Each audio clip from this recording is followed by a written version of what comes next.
Today I am going to review the Cornucopia and Guilds expansion for Dominion.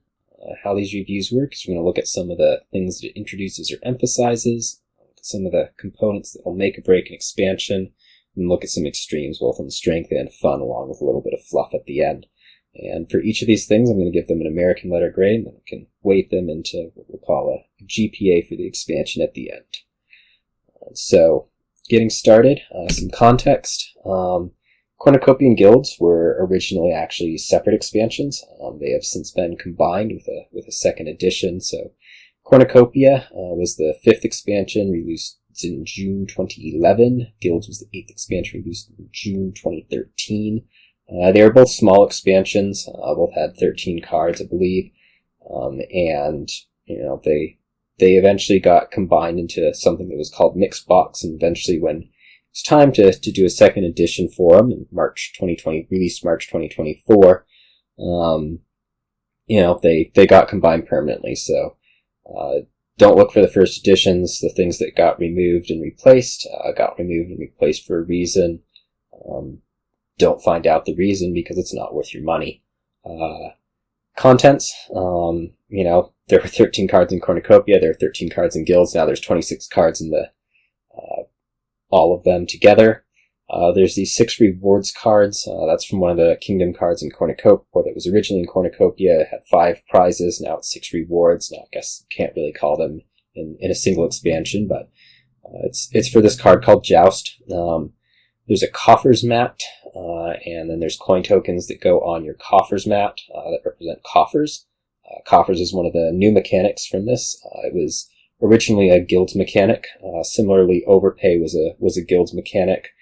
That was a new thing. And then there's what I'm calling a returning emphasis because, you always wanted variety in your deck, but Cornucopia really makes it, explicit that you're looking for variety. So, starting to go through these, I'm actually going to start with Cornucopia mechanics because, Cornucopia came first originally. Cornucopia's mechanic is variety. You have all of these cards that are emphasis on variety, whether it's, looking at if you have different things in your hand, you need to play a different thing. How many different things do you have? Do you have different things in your deck? Let me go find a different thing for you. Are you going to score for different things? You have some things that add variety. This is going to add another Kingdom card. This is going to add a card that you can only get through Ferryman. This is going to add all of these rewards, including this one right here. This is a reward that comes out of Joust. It's House Carl. You can gain these rewards from Joust, and even House Carl here rewards having variety. So, there's all of these things that are going to say have differently named cards. Having differently named cards is something that, although you may have wanted to do before, you really want to do now. And I'm going to be real, having differently named cards is cool. Like just being able to have all of these different effects in your deck, be able to do lots of different stuff. Emphasizing it really pushes that, hey, get these things that do different things into your deck. It's cool. And so for that reason, I'm giving this mechanic an A. Alright, coffers. What is a coffer? A coffer is a little coin token. They used to be called coin tokens, now they're coffers. You put it onto this mat, and what happens is that at any point in your turn, you can remove a coin token from that mat for +1 coin. So, you can look at something that says, +1 card, +1 action, +1 coffers. What this is really saying is it's +1 card, +1 action, +1 coin, except that if you want to, you don't have to use this coin now. You can save it for a future turn, and in that way, you can bring these things over. Some of these take different advantages of coffers. Here's a reward now. Now the things are combined, but different ways to use coffers. You may trash a card and you may spend coffers to get a card costing more up to the number that you spend with Butcher. Merchant Guild, rather than just be like +1 coffer, it's going to depend on how many things you gain. In general, coffers are a fine mechanic. You get to save up money. It's a nice thing. Some of these are not the most compelling coffers cards, like you just have stuff that says, +1 coffers. It's good to have stuff that's simple, but, at the same time, it doesn't make for the most amazing game ever, especially when we're looking at some of these things like, Baker, Footpad Candlestick Maker, like their big claim to fame, coffers wise, is just they're giving you coffers. Like who cares?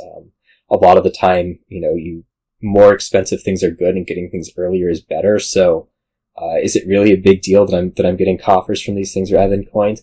Maybe not the most. And so, we're although I love coffers, I don't think we can rate them too high. And so I'm going to give them B+. Overpay. This is a Guilds mechanic. It originally had a couple different cards. 2 of these are actually second edition, so you can imagine how much that it sucked in the first edition. Not really. Anyways, there's these 4 overpay cards that are explicit overpay. What happens with overpay is that you overpay. You pay more than its cost. They have like a little 2+ or a 4+, whatever. And on the bottom it'll say like, what does the overpay do? So like, we'll look at in Farrier. You overpay for this, you pay like 5 for it, say, and at this end of your turn, you're gonna draw +1 card per 1 overpay. So like at the end of your turn, you're gonna draw 8 instead of 5. And so, these are things that you're happy to do. I also included farmhands coming in from Cornucopia here, because although this isn't explicit overpay, it says when you gain this, you may set aside an action or treasure from your hand. So specifically if you're doing a treasure, but really also if you're doing the action, it's like you didn't do something in order to have farmhands do something. And so this is really kind of an overpay if you want to twist it. In any case, a lot of these overpays are a little bit iffy. I don't know. It's not that big of a mechanic. Like, we can think of it as 4 out of 13 cards. Herald is kind of a overpay. It's boring. You put a card from your discard pile onto your deck. The other thing is like some of these like Farrier, Infirmary, even Stonemason, like there's kind of a significant luck component to it, just because, you really, really like to be spiking big numbers so that these overpays do more for you. And the ability to spike big numbers early can be a little bit random. Like it's kind of hard to set up. And so, if you do it early, you can kind of start to run away with these things. And so, although, it does have some interest, I'm going to limit it to a B here. All right, components. Cornucopia and Guilds together has 4 attacks. Here they are. There's 2 cursors. There's a discard attack, and there's Jester, which is semi-junker. It's actually more of a gainer. The problem is that like all of these are a little bit on the weak side. Attack-wise, although there's the severe discard attack on Footpad, each other player discards down to 3. Maybe that's the most interesting attack, and, in Footpad games, you can see here that it's going to be easier to draw cards. So it's not really that oppressive an attack. It doesn't do a whole lot. Young Witch, you can block it with a Bane. Is it really that good to do? It's not so good for you, so maybe the curse is not that worth giving out. Soothsayer, you get a gold with it. That sounds good, but each other player is going to draw a card, and maybe you're doing more good for them than you are for you. Jester, you'd rather have as a gainer than an attack. Like this is not a great set of attacks, and so I'm going to put it down as C-. Draw pieces. We're usually looking for about half of the set to be draw pieces. You can see here it's only 11 out of 26, but it's a really nice set of draw pieces. Like a lot of the time, when we're looking at draw cards, one of the reasons that we want so many is because we want to consider like, you're going to need enough villages and you're going to need enough terminal draw that 2 of them will come together. But the difference here is that actually 5 of these things are non-terminal draw. You can essentially think of Joust as non-terminal draw. There's some villages and there's some draw cards underneath it in the rewards. And so, it'll do both functions for you. Farrier, overpay, non-terminal. Herald, a draw card too, as well as being a village. All 3 of these are non-terminal. And so, although, it's a limited set, a lot of the time, you really only need one of these things, where it's Herald, Farrier, Joust, Menagerie, Advisor, Hunting Party to have a good deck going on. And so, for that reason, even though it's a little bit less than our half, we're giving it an A. Alright, payload. What are the cool things that your deck can do? There's some pretty cool things in here. There's Horn of Plenty. That'll go up and you can eventually be gaining provinces. Merchant Guild can be pretty explosive.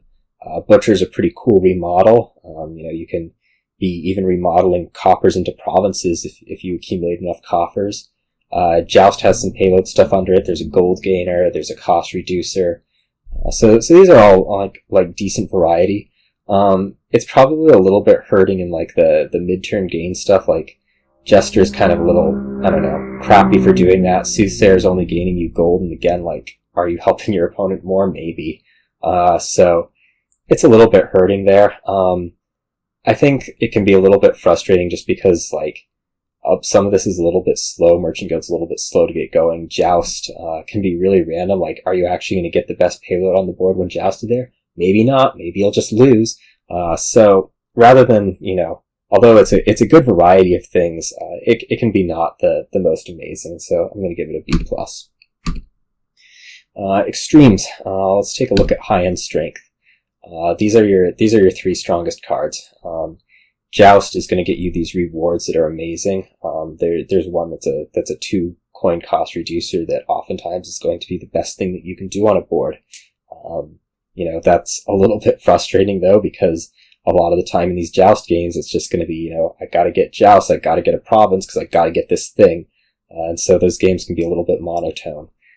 Farrier, this is one where oftentimes you're going to be buying it a lot early, and then the game's going to switch when the Farriers go out. But until then, like, is this the thing that you're buying all the time? Probably it is. Are these games that much different from one another when the whole goal is buying Farriers early? Probably not. Is it still fun? Yeah, it's still fun. And then Butcher. Butcher is this hard high-end remodel where you get to trash a card to gain another card, and it can go 5s to 8s, it can go 8s to 8s, and get you 2 coins in the process. Like, these are all good things. Unlike these two, Butcher games do play quite a bit differently from one another. It's not dominating like the other two, and so I think it's a pretty good set of high-end strength cards. Like, they're all fun cards to deal with. These two can get a little bit repetitive, so we'll drop this to an A-. Low-end strength. It's Jester and it's Young Witch. These are both junking attacks that kind of fail. Jester is can also be an inconsistent gainer, but as I say, inconsistent. So these are things that oftentimes you're not gonna be buying.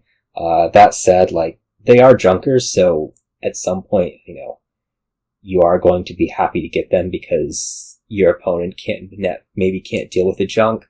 But it's not the most compelling thing ever. They're not terrible. You're going to buy them a lot, but it's not like they're outstanding low end strength cards. Like, they're not, this is a low end strength card that I'm still going to buy 50% of the time. So, we're going to put it down at a B-.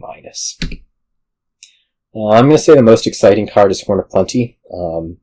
This is one where it's like this amazing thing. Like, if you build these decks where you're drawing a lot of stuff and you can gain a lot of stuff with Horn of Plenty, and eventually, you can gain provinces with Horn of Plenty, that's a really cool thing to be doing. The one criticism I have of it is that the games do end up being a little bit all the same-ish.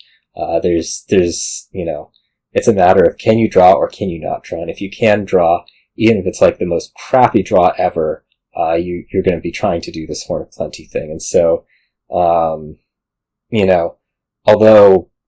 it's a cool thing to be doing, it does get a little bit repetitive after a while. And so I'm going to end up giving this a B+.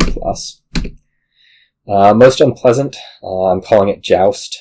Again, this is where you have these very repetitive feeling games, where, this is a Joust game. This is what I'm going to be doing. That said, Joust is still a fun card.